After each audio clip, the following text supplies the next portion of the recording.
पुष्पाणि यथाकारो भवानि च पुष्पाञ्जलिर्मया दत्ता गृहाण परमेश्वर गृहाण शिवशङ्कर पापोऽहं पापकर्माहं पापात्मा पापसम्भवा त्राहि मां पार्वतीनाथ सर्वपापहरो हर सर्वदुःखहरो हर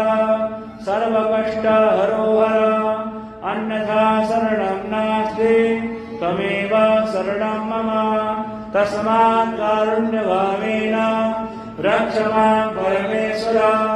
रक्ष मां शिवशङ्कर क्षमा प्रार्थना सहित प्रार्थना पूर्ववन्तान् कुर्मस्वारम् समर्पयामि गतं पापं गतं दुःखं गतं दारिद्र्यमेव च आगता सुख संपत्ति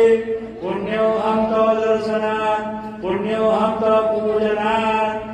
कहा दीजिए गालहर कंटकहर दुःखहर दारिद्र्यहर